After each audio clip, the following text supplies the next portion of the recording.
Hi everyone, welcome back to Unscripted Physio and in today's lecture we will be discussing about stroke. तो let me explain it कि stroke होता क्या है। तो होता क्या है कि जो हमारी ब्रेन की ब्लड सप्लाई है, अगर वो किसी भी रीज़न की वजह से हैम्पर हो जाए, तो जिस भी पार्ट की हैम्पर हो रही है ब्रेन का वो पार्ट अपना फंक्शन नहीं कर पाता है। तो इसमें बेसिकली हो क्या रहा है, न्यूरोलॉजिकल डिसफंक्शन हो रहा है ब्लड फ्लो के इंटरप्शन की वजह से या फिर हैम्पर होने की वजह से। तो इस कंडीशन को फिर हम स्ट्रोक बोलते हैं। तो WHO ने इसकी डेफिनेशन दी थी कि जो हमारा सेरेब्रल सर्कुलेशन है, मतलब जो ब्रेन की हमारी सप्लाई है, अगर उसमें कोई भी एबनॉर्मलिटी आ जाए तो जो हमारे न्यूरोलॉजिकल फंक्शंस हैं वो सही से नहीं हो पाते और फिर रिजल्टेंट साइन एंड सिम्टम्स आते हैं। मतलब जो भी एरिया हमारे ब्रेन का इन्वॉल्व हुआ हो, जहाँ की भी ब्लड सप्लाई हैम्पर हुई हो, उस लोब के उस पार्ट के ब्रेन के जो भी फंक्शंस हैं वो हैम्पर हो जाएंगे और फिर वैसे ही साइन एंड सिम्टम्स आएंगे। जो ये हम स्ट्रोक की डेफिनेशन में बात कर रहे हैं कि there is abnormalities in cerebral circulation, तो वो सेरेब्रल सर्कुलेशन काउ है, मतलब सर्कल ऑफ विलिस है। तो ये सर्कल ऑफ विलिस बहुत सारी ऐसे आर्टरीज से मिलकर बना होता है, जिसमें 3 मेजर आर्टरीज हैं, ACA, MC और PCA। अब स्ट्रोक एक खुद में बहुत ब्रॉड टर्म है, मतलब डायग्नोसिस कभी भी ऐसे नहीं होती है स्ट्रोक। वो स्पेसिफिकली लिखा होता है कि ACA इन्फाक्ट है, MC इन्फाक्ट है या PCA इन्फाक्ट है। तो स्ट्रोक खुद में एक बहुत ब्रॉड टर्म है, उसके अंदर बहुत सारी चीज़ें आती हैं। अब ये जो ACA है, अगर इसका ब्लॉकेज हो जाए, इस आर्टरी में थ्रोम्बस आ जाए, एम्बोलाई आ जाए, किसी भी रीज़न की वजह से इसकी जो ब्लड सप्लाई है वो हैम्पर हो जाए, तो वो एरिया जिसको ACA सप्लाई करती है, तो वो एरिया जिसको ACA सप्लाई करती है, अब ACA फ्रंटल और पेराइटल लोब को सप्लाई करती है, ठीक है। तो फ्रंटल और पेराइटल लोब के जो फंक्शंस हैं वो हैम्पर हो जाएंगे क्योंकि ACA में ब्लॉकेज आ गया है। अब ACA उनको प्रॉपर सप्लाई ही नहीं दे पा रही है, तो जो भी फ्रंटल और पेराइटल लोब के फंक्शंस हैं वो सब हैम्पर हो जाएंगे, ठीक है। तो ये स्पेसिफिक है कि अगर ACA इन्फाक्ट हुआ तो ये सिम्टम्स आएंगे, MCA इन्फाक्ट हुआ तो ये सिम्टम्स आएंगे और PCA इन्फाक्ट हुआ तो ये सिम्टम्स आएंगे। अब स्ट्रोक जो है मेनली 2 टाइप का होता है, स्टमक स्ट्रोक और हेमरेजिक स्ट्रोक, फिर एक TIA करके होता है। तो दोनों में से सबसे ज़्यादा कॉमन स्टमक स्ट्रोक है, मतलब ऑलमोस्ट जो स्ट्रोक के पेशेंट्स हैं वो ज़्यादातर स्टमक स्ट्रोक के पेशेंट होते हैं। तो स्टीमिया का मतलब होता है, मतलब वो एरिया जहाँ पे भी ब्लड सप्लाई पूरी तरीके से नहीं पहुँच पा रही है, तो वो स्टीमिक कंडीशन होती है।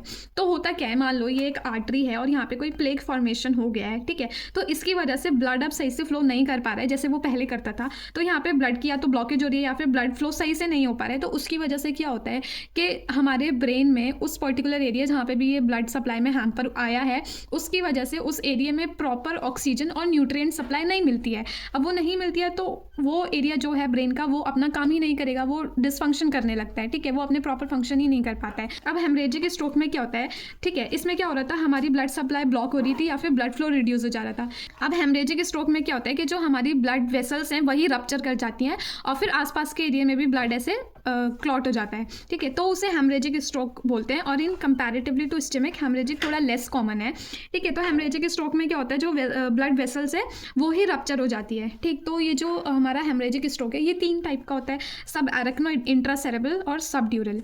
अब ट्रांजिएंट स्टमक स्ट्रोक या फिर TIA भी बोलते हैं इसको, तो इसमें क्या होता है कि ये जो है एक वार्निंग साइन जैसा होता है। तो इसमें क्या होता है, आपको जो सिम्टम्स है सिर्फ 24 आवर्स तक के लिए आते हैं और फिर वो खुद ही रिजॉल्व हो जाते हैं और कंप्लीट रिकवरी हो जाती है पेशेंट की। तो होता क्या है, या तो एक वीक लिम्ब होगा या फिर कोई विजुअल डेफिसिट आ सकता है, ठीक है, ऐसे सिम्टम्स आते हैं और फिर विद इन 24 आवर्स वो खुद ही रिजॉल्व हो जाते हैं, तो पूरी कंप्लीट रिकवरी हो जाती है, ठीक। अब इसकी एटियोलॉजी की अगर हम बात करें तो बहुत सारे मैकेनिज्म हैं जिसकी वजह से स्ट्रोक हो सकता है, ठीक है। स्टमक स्ट्रोक और हेमरेजिक स्ट्रोक, बहुत सारे ऐसे कॉजेज हैं जिनकी वजह से ये हो सकता है।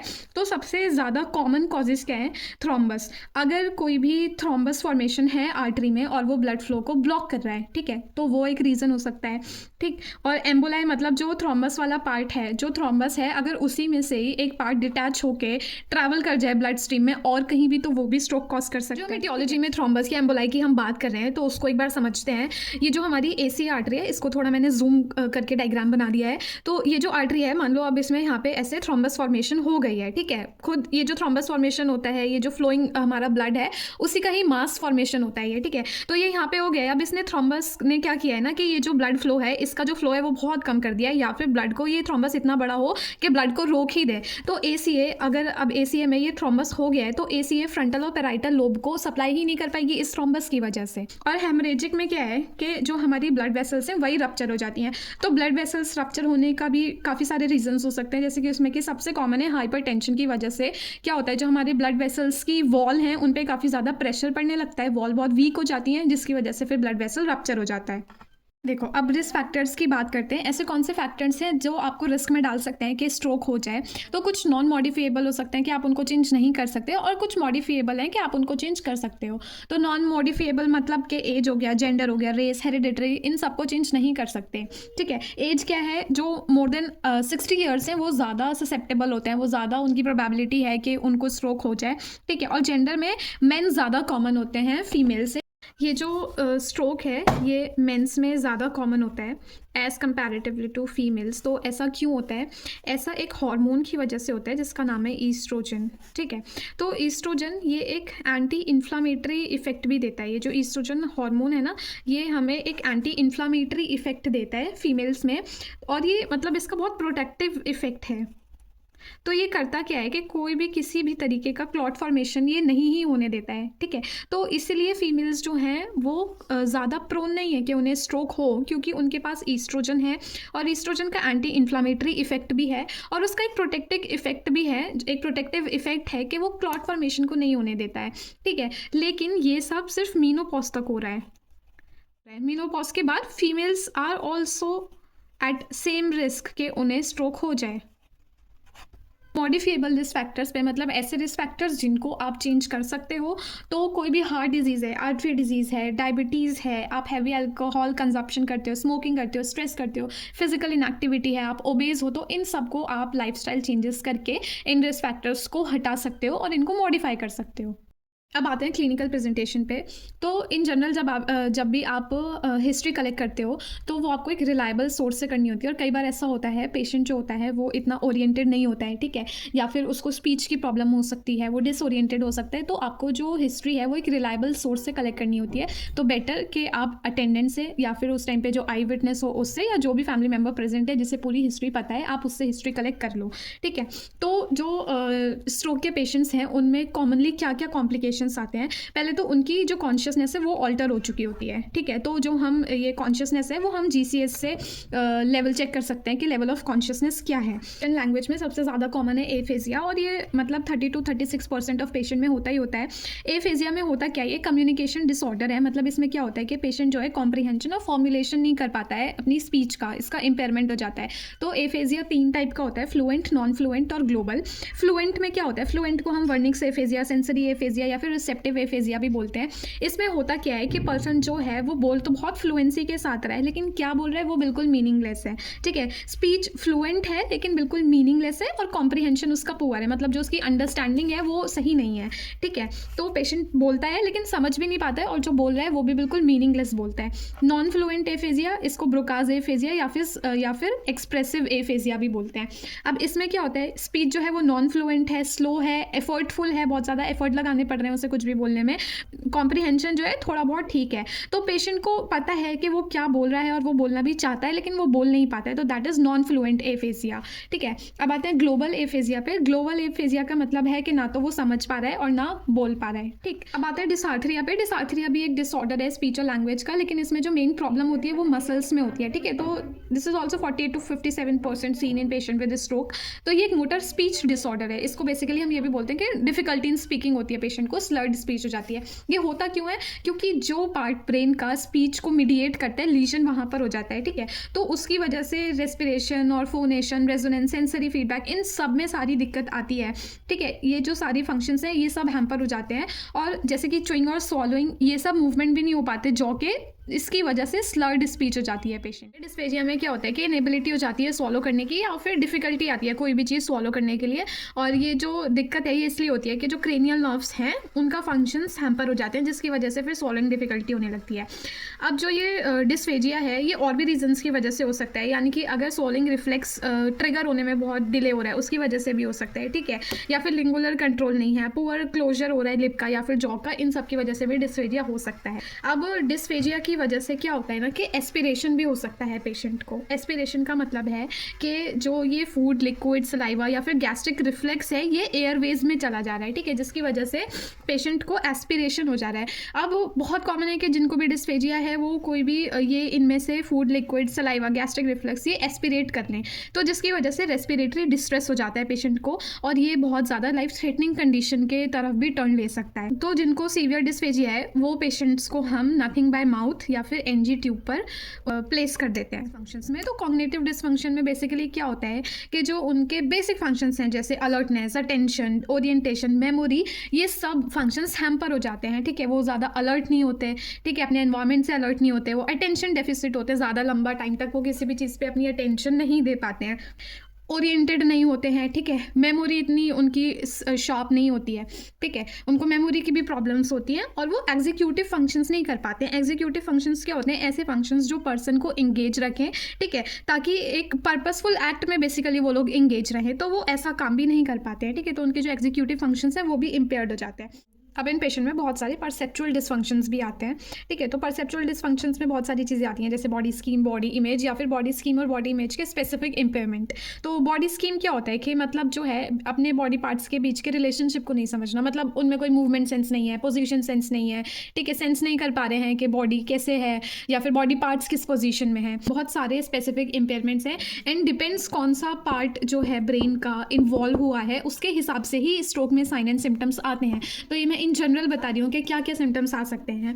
बेसिकली एग्नोसिया का मतलब ये होता है कि जो भी इंफॉर्मेशन वो रिसीव कर रहे हैं वो उसे आइडेंटिफाई ही नहीं कर पा रहे हैं, रिकॉग्नाइज ही नहीं कर पा रहे हैं, बल्कि जो उनकी सेंसरी कैपेसिटीज़ हैं वो बिल्कुल ठीक है। तो एग्नोसिया जो है वो 3 टाइप का हो सकता है, विजुअल, ऑडिटरी, टेक्टाइल। ठीक है, जो उन्हें विजुअल इन्फॉर्मेशन मिल रही है वो उसे भी रिकॉग्नाइज नहीं कर पा रहे हैं, तो that is visual agnosia. Auditory, जो वो सुन रहे हैं, जो वो सुन के इन्फॉर्मेशन ले रहे हैं वो उसे भी रिकॉग्नाइज नहीं कर पा रहे हैं। टेक्टाइल मतलब टच, जो सेंसेशन वो रिसीव कर रहे हैं थ्रू टच, वो इन्फॉर्मेशन भी सही से रिकॉग्नाइज नहीं कर पा रहे हैं। तो जो पेशेंट है उनको ब्लैडर एंड बोवल डिसफंक्शन भी होता है। ठीक है, तो बेसिकली यूरिनरी इनकॉन्टिनेंस हो जाता है। क्यों होता है? या तो ब्लैडर हाइपर रिफ्लेक्सिया में है या हाइपो रिफ्लेक्सिया, जो स्फिंक्टर कंट्रोल है उसका डिस्टर्बेंस हो गया है, या फिर सेंसरी लॉस से उन्हें पता ही नहीं चल रहा है, तो जिसकी वजह से फिर उन्हें ब्लैडर एंड बोवल डिसफंक्शन हो जाते हैं। अब डायग्नोसिस कैसे करनी है? तो एक आपको थॉरो हिस्ट्री और एग्जामिनेशन ज़रूरी है स्ट्रोक को डायग्नोस करने के लिए। ठीक है, तो जो हिस्ट्री है वो एक रिलायबल सोर्स से होनी चाहिए। ठीक है, जो पेशेंट है मान लो स्लर्ड स्पीच है, इनेबिलिटी टू स्पीक है, वो नहीं बोल पा रहा है, तो वो इतना रिलायबल नहीं है कि वो आपको एक थॉरो हिस्ट्री दे दे। तो जो हिस्ट्री है वो हमेशा फैमिली मेम्बर्स से लेनी चाहिए। अगर पेशेंट अनकॉन्शियस है या फिर नॉन कम्युनिकेटिंग है तो बहुत चांसेस हैं कि दैट कैन बी सब एरेक्नॉइड हैमरेज। अब आते हैं एग्जामिनेशन पे। तो पहले तो सारे वाइटल साइंस चेक करने होते हैं, फिर एक पूरा प्रॉपर न्यूरोलॉजिकल एग्जामिनेशन करना होता है, सब्जेक्टिव ऑब्जेक्टिव पूरा न्यूरोलॉजिकल एग्जामिनेशन करना होता है। तो उससे क्या पता चलेगा? मान लो आपने असेस किया, पूरा एग्जामिनेशन लिया और फिर आपको पता चला कि पेशेंट को राइट साइड वीकनेस है, और फिर आपने लेफ्ट साइड से कंपेयर किया, लेफ्ट साइड की जो एमएमटी है वो बिल्कुल ठीक आई और राइट साइड उसको वीकनेस है, तो साइट ऑफ द लीजन पता चल जाता है कि ठीक है, जो लीजन है वो लेफ्ट साइड है क्योंकि लेफ्ट बिल्कुल इंटैक्ट है और राइट साइड इसको हेमिपेरेसिस है। और अगर साइंस बायलेटरल आ रहे हैं, मतलब जो वीकनेस है उसको बायलेटरल है, तो ब्रेन स्टेम में भी लीजन हो सकता है या फिर लीजन इतना बड़ा है कि पूरा ही ब्रेन इन्वॉल्व है। तो ये जो हम न्यूरोलॉजिकल एग्जामिनेशन की बात कर रहे हैं कि एक थॉरो न्यूरोलॉजिकल एग्जामिनेशन से हमें साइट ऑफ द लीजन भी पता चल जाता है, तो उसके लिए हमें पहले आर्टरीज और वो किस एरिया को सप्लाई करती हैं और उनके सप्लाई के हैम्पर होने की वजह से क्या एरिया या फिर क्या लोब के फंक्शन हैम्पर हो जाते हैं और फिर क्या सिम्टम्स आते हैं, ये पता होना ज़रूरी है। एग्जामिनेशन से कैसे पता चलता है कि कौन सी आर्टरी का इन्वॉल्वमेंट हुआ है, whether it is ACA, MCA और PCA। तो ऐसा समझो कि जब भी ACA इन्वॉल्वमेंट होता है, अगर पेशेंट को लोअर लिम में ज़्यादा इन्वॉल्वमेंट है कंपैरेटिवली टू अपर लिम, उसको है तो राइट साइड हेमीपेरेसिस। एक एग्जांपल से समझ लेते हैं। मान लो पेशेंट को राइट साइड हेमीपेरेसिस है, लेफ्ट साइड उसकी बिल्कुल इंटैक्ट है, राइट साइड उसको ज़्यादा इन्वॉल्वमेंट है, लेफ्ट साइड की MMT बिल्कुल नॉर्मल है और राइट साइड को उसको वीकनेस है। ठीक है, लेकिन राइट साइड में भी जो है लोअर लिम में ज़्यादा वीकनेस है, अपर लिम में इतनी नहीं है, तो वो एक ACA इन्फार्क्ट का सिम्टम है। ऐसा क्यों मैं बोल रही हूँ? ये जो ACA है इसमें जो A है, remember it as for ankle, ankle हमारे लोअर लिम में होता है। ठीक है, तो ACA में क्या होता है, लोअर लिम ज़्यादा इन्वॉल्व होता है कंपैरेटिवली टू अपर लिम, और कॉन्ट्रालेटरल वीकनेस आती है, मतलब कि लीजन तो अलग साइड है, लीजन उसको लेफ्ट साइड है और सिम्टम्स उसको राइट साइड के आ रहे हैं। कॉन्ट्रालेटरल वीकनेस होती है वो भी लोअर लिम में ज़्यादा होती है और अपर लिम में कम होती है। ठीक है, तो अगर ऐसा आपको टिपिकल सिम्टम्स पेशेंट में दिख रहे हैं तो that can be ACA infarct.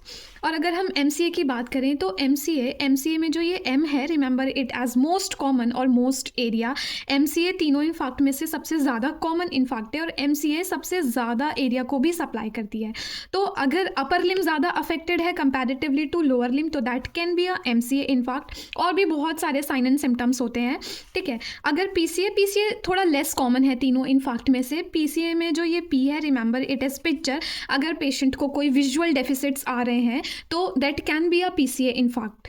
अब आते हैं इन्वेस्टिगेशन पे, तो हम CT scan, MRI, Doppler ultrasound, ये सब पेशेंट्स में करा सकते हैं। और among all the imaging techniques CT scan है वो सबसे ज़्यादा कॉमनली यूज़ होता है, लेकिन जो CT स्कैन है ना वो स्मॉल इनफैक्ट्स को बहुत पुअरली डिटेक्ट करता है, ठीक है। वहीं जो MRI है वो बहुत स्मॉलर इनफैक्ट्स को भी डिटेक्ट कर लेता है और बहुत अर्ली डायग्नोसिस देता है, मतलब कि जो इन्फाक्ट हुआ मान लो तो 2 से 6 घंटे में वो आपको MRI में दिख जाएगा। स्ट्रोक के कुछ वार्निंग साइन है, अगर आपको किसी पेशेंट में दिखे तो आपको तुरंत उसे इमरजेंसी में लेके जाना चाहिए। तो ये क्या है, अगर आपको किसी पेशेंट में सडन नमनेस दिखे फेस की, स्पेशली एक साइड की, यानी कि एक साइड के आर्म की या फिर लेग की या फिर फेस की, तो ये एक वार्निंग साइन है। उसको सडन कन्फ्यूजन होने लगे, अचानक से ही बोलने में दिक्कत होने लगे या फिर समझने में दिक्कत होने लगे, और यही वार्निंग साइंस जो हैं पेशेंट की हिस्ट्री में भी मिलता है कि जब उसे स्ट्रोक हुआ तो ये सब उसे दिक्कतें हो रही थी। तो इसलिए ये वार्निंग साइंस पता होना ज़रूरी है। अगर आपको ये पता है तो आप as soon as possible, as early as possible आप उन्हें हॉस्पिटलाइज कर पाएँ, ठीक है। तो अगर उन्हें देखने में अचानक से दिक्कत हो रही है, एक या फिर दोनों आइज़ में भी दिक्कत हो रही है, ठीक है, अचानक से चलने में दिक्कत हो रही है, अचानक से ही अपना बैलेंस वो नहीं कर पा रहे हैं, कोऑर्डिनेशन में दिक्कत हो रही है, सडन सीवियर हेडेक हो रहा है जिसका कोई रीज़न भी नहीं है, तो ये सब स्ट्रोक के वार्निंग साइंस होते हैं। अगर आपको पता है और आपके सामने किसी पेशेंट को हो रहा है तो आप एज सून एज पॉसिबल उन्हें हॉस्पिटलाइज करें।